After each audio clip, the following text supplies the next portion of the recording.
नमस्कार दोस्तों, स्वागत है आपका हमारे चैनल स्टडी विद पीके में।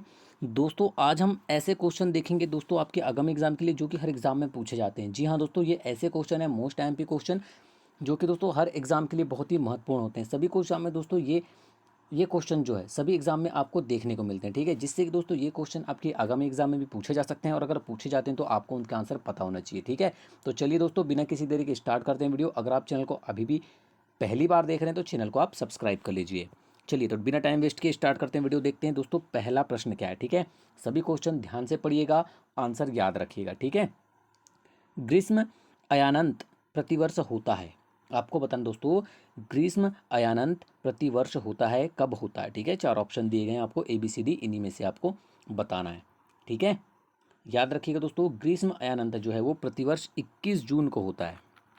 कब होता है दोस्तों? 21 जून को होता है, ठीक है। याद रखिएगा, बहुत अच्छा क्वेश्चन दोस्तों। 21 जून को जो कर्क रेखा होती है दोस्तों, कर्क रेखा पर सूर्य लंबवत होता है, इसे कर्क संक्रांति भी कहते हैं, ठीक है। याद रखिएगा, और यह दिन उत्तरी गोलार्ध का सबसे बड़ा दिन होता है। याद रखिएगा दोस्तों, बहुत अच्छा क्वेश्चन है, एग्जाम में ये क्वेश्चन भी पूछा जाता है, ठीक है, कि उत्तरी गोलार्ध का सबसे बड़ा दिन किस तारीख को होता है। तो 21 जून याद रखना है आपको, ठीक है। और ग्रीष्म अयानंत प्रतिवर्ष 21 जून को होता है, ये भी याद रखना है। निम्नलिखित में से कौन सा एक भारत में मछली पकड़ने का अत्यंत मुख्य स्रोत है, ठीक है। आपको बताना दोस्तों, भारत में मछली पकड़ना एक मुख्य स्रोत के अंतर्गत कौन सा आएगा आपका, ठीक है। बहुत अच्छा क्वेश्चन दोस्तों, अगर एग्जाम में पूछा जाता है तो याद रखिएगा। देश के कुल मत्स्य उत्पादन का दोस्तों याद रखिएगा 50% जो है तालाब, नहर, नदी, झील जैसे ताजे पानी वाले स्रोतों सहित देश के भू क्षेत्रों में होता है, ठीक है। याद रखिएगा, कहाँ कहाँ से होता है? तालाब, नहर, नदी और झील, याद रखिएगा, ठीक है। और दोस्तों अंतर्देशीय मत्स्यिकी के अंतर्गत, ठीक है, अंतर्देशीय मत्स्यिकी के अंतर्गत नदियां, नहरें, तालाब, झीलें आदि आते हैं, ठीक है। तो याद रखिएगा, आपका आंसर क्या हो जाएगा दोस्तों? ऑप्शन नंबर सी, अंतः स्थलीय प्राकृतिक मत्स्यिकी के जो है दोस्तों वो भारत में मछली पकड़ने का अत्यंत मुख्य स्रोत है, ठीक है। याद रहेगा आपको, याद रखिएगा। चलिए आगे बढ़ते हैं। किसके गुरुत्वाकर्षण के कारण ज्वार भाटा आता है, ठीक है। आपको बताना दोस्तों कि किसके गुरुत्वाकर्षण के कारण ज्वार भाटा आता है। तो अगर एग्जाम में पूछा जाता है दोस्तों तो याद रखिएगा, ठीक है, पृथ्वी, चंद्रमा और सूर्य की पारस्परिक गुरुत्वाकर्षण शक्ति की क्रियाशीलता ही ज्वार भाटा की उत्पत्ति का प्रमुख कारण होती है। तो आपका आंसर क्या हो जाएगा? ऑप्शन नंबर सी, पृथ्वी पर सूर्य और चंद्रमा के गुरुत्वाकर्षण के कारण दोस्तों ज्वार भाटा आता है, ठीक है। याद रखिएगा। क्षोभ मंडल वायुमंडल का सबसे तप्त भाग है, क्योंकि अब आपको बताना दोस्तों कि जो क्षोभ मंडल है वो वायुमंडल का सबसे तप्त भाग है, ठीक है। इसका कारण बताना है आपको, चार ऑप्शन दिए गए हैं। तो याद रखिएगा दोस्तों, यह पृथ्वी के पृष्ठ से तप्त हो जाता है, ठीक है। यह पृथ्वी के पृष्ठ से दोस्तों तप्त हो जाता है, यह इसलिए क्षोभ मंडल जो होता है दोस्तों वो वायुमंडल का सबसे तप्त भाग होता है, ठीक है। याद रखिएगा, बहुत अच्छा क्वेश्चन दोस्तों, अगर एग्जाम में पूछा जाता है तो आपको पता होना चाहिए, ठीक है ना। चलिए आगे बढ़ते हैं। किस संविधान संशोधन अधिनियम के अंतर्गत संपत्ति के मूल अधिकार को समाप्त कर दिया गया? मोस्ट टाइम भी क्वेश्चन दोस्तों, हर एग्जाम में ये क्वेश्चन बहुत ही इंपॉर्टेंट होता है, पूछा जाता है, ठीक है। किस संविधान संशोधन अधिनियम के अंतर्गत संपत्ति के मूल अधिकार को हटा दिया गया? तो याद रखिएगा दोस्तों, मोस्ट टाइम पे क्वेश्चन है, 44वें संविधान संशोधन के अंतर्गत संपत्ति के मूल अधिकार को समाप्त कर दिया गया, ठीक है। याद रखिएगा, बहुत ही अच्छा क्वेश्चन है, अगर एग्जाम में पूछा जाता है तो आपको पता होना चाहिए। संविधान के किस अनुच्छेद के अंतर्गत भारत के नियंत्रक महालेखा परीक्षक पद को सृजित किया गया है? बहुत अच्छा क्वेश्चन है दोस्तों, आपको ये क्वेश्चन देखने को मिलता है एग्जाम में, तो याद रखिएगा, अनुच्छेद 148 148 के अंतर्गत भारत के नियंत्रक महालेखा परीक्षक पद को सृजित किया गया है, ठीक है। याद रहेगा आपको। देखिए दोस्तों, ये मोस्ट टाइम भी क्वेश्चन है, हर एग्जाम में पूछा जाता है, तो आपकी आगामी एग्जाम के लिए भी संभावित क्वेश्चन है, ठीक है। भारी मशीनों में किसको लुब्रिकेंट के स्वरूप में प्रयुक्त किया जाता है? बहुत अच्छा क्वेश्चन है दोस्तों, याद रखिएगा, ग्रेफाइट, ठीक है। भारी मशीनों में लुब्रिकेंट यानी स्नेहक, ठीक है, याद रखिएगा। ग्रेफाइट का उपयोग जो है दोस्तों स्नेहक के रूप में या लुब्रिकेंट के रूप में मशीनों में किया जाता है, ठीक है। बहुत अच्छा क्वेश्चन है, अगर एग्जाम में पूछा जाता तो याद रखिएगा, ठीक है। और दोस्तों उच्च ताप पर चल रही मशीनों को संरक्षण तथा क्षति से बचाने के लिए शुष्क स्नेहक के रूप में इसका प्रयोग किया जाता है। ठीक है, याद रखिएगा। डाटा और अनुदेशों को प्रोसेस करके पहले कहाँ रखा जाता है? ठीक है, आपको बताना दोस्तों कि डाटा और अनुदेशों को पहले प्रोसेस करके कहाँ पर रखा जाता है। बहुत अच्छा क्वेश्चन है, अगर एग्जाम में पूछा जाता है तो याद रखिएगा दोस्तों, इन्हें पहले मेमोरी में रखा जाता है। ठीक है, ऑप्शन नंबर डी आपका आंसर हो जाएगा, पहले मेमोरी में रखा जाता है। प्रोसेस द्वारा प्राप्त अंतरिम और अंतिम परिणामों को भी मेमोरी में रखा जाता है। ठीक है, याद रखिएगा।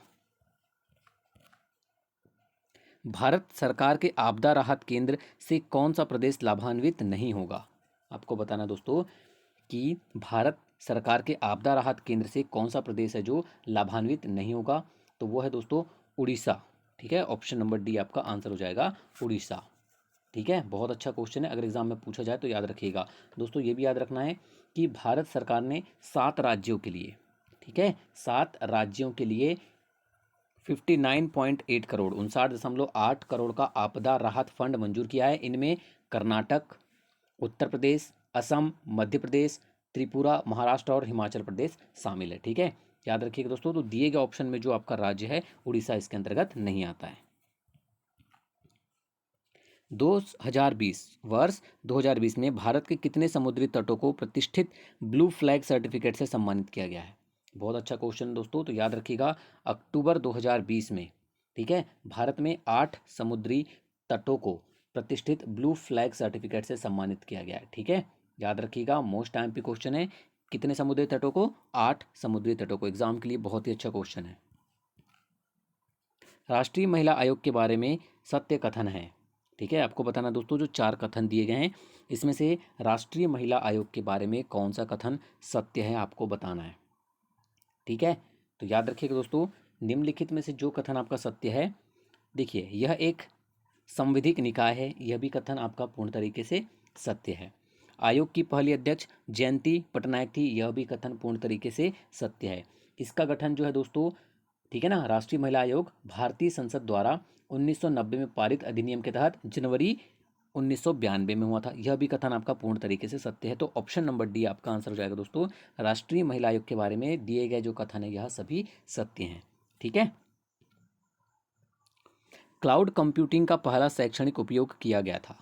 ठीक है, आपको बताना दोस्तों, क्लाउड कंप्यूटिंग का जो सर्वप्रथम प्रयोग दोस्तों याद रखिएगा, शैक्षणिक संदर्भ में प्रोफेसर रामनाथ के चेलप्पा ने किया था। ठीक है, याद रखिएगा, प्रोफेसर रामनाथ के चेलप्पा द्वारा किया गया था। ऑप्शन नंबर बी याद रखिएगा, किसका? क्लाउड कंप्यूटिंग का पहला शैक्षणिक प्रयोग। ठीक है, अगर एग्जाम में पूछा जाता है तो याद रखिएगा। और दोस्तों उन्होंने क्लाउड कंप्यूटिंग को एक नेटवर्क प्रतिमान के रूप में भी परिभाषित किया था। ठीक है, अगर एग्जाम में पूछा जाता है तो आपको पता होना चाहिए।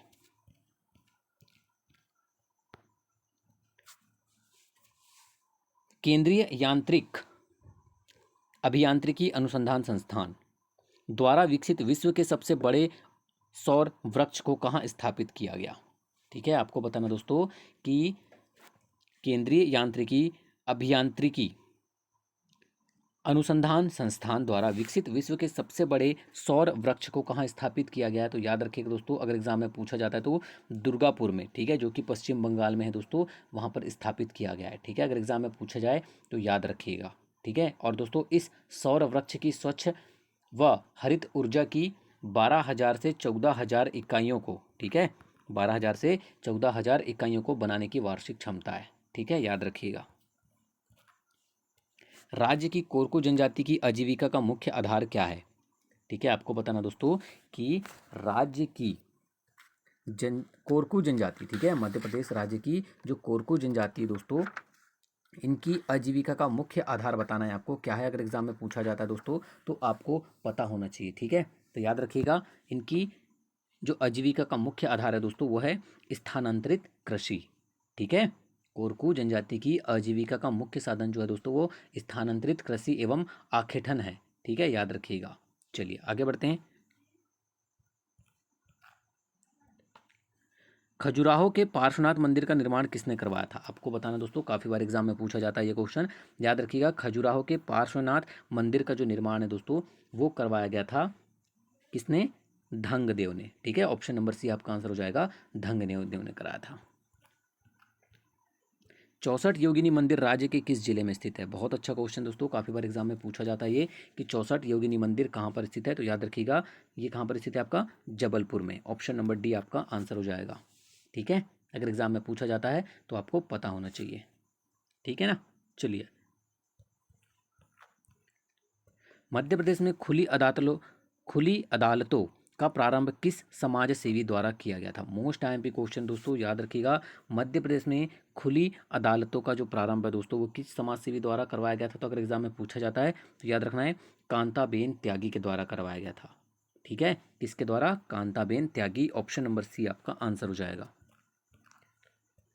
मध्य प्रदेश के छिंदवाड़ा जिले में धारवाड़ सैल समूह को क्या कहा जाता है? मोस्ट आईएमपी क्वेश्चन दोस्तों, याद रखिएगा। मध्य प्रदेश के छिंदवाड़ा जिले में जो धारवाड़ सेल समूह है दोस्तों उनको सौंसर सीरीज कहा जाता है। ठीक है, अगर एग्जाम में पूछा जाए तो आपको पता होना चाहिए। और इस सीरीज में दोस्तों मैग्नीज की परत प्राप्त होती है। ठीक है, याद रखिएगा।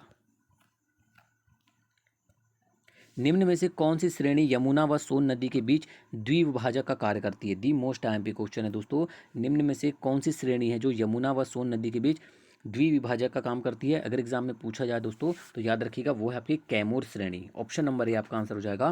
कैमूर श्रेणी जो है दोस्तों वो यमुना व सोन नदी के बीच द्विविभाजक का कार्य करती है।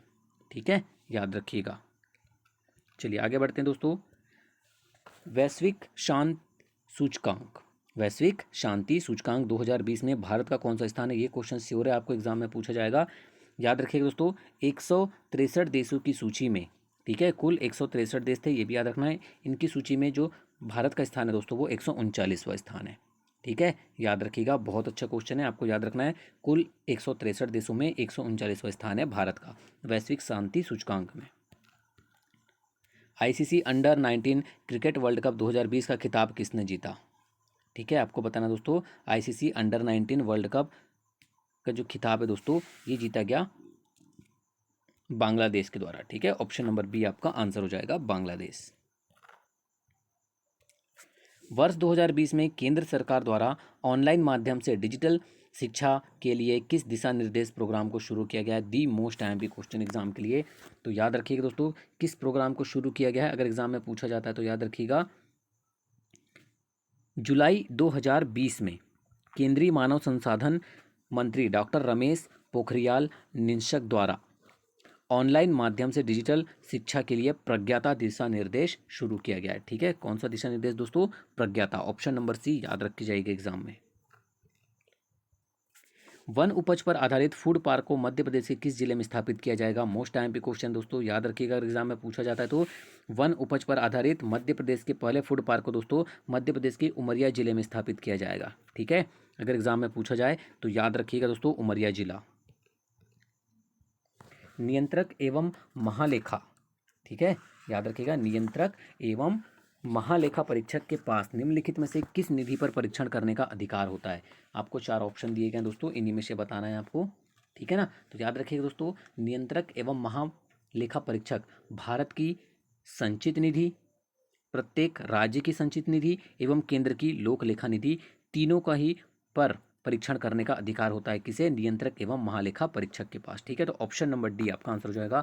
मोस्ट आईएमपी क्वेश्चन दोस्तों, एग्जाम में जाने से पहले आपको ये क्वेश्चन पता होना चाहिए। ठीक है, तो दोस्तों ये थे आज के मोस्ट आईएमपी क्वेश्चन जो कि प्रत्येक एग्जाम के लिए, हर एग्जाम के लिए बहुत ही इंपॉर्टेंट होते हैं। ठीक है, तो वीडियो को अंत तक देखने के लिए धन्यवाद दोस्तों।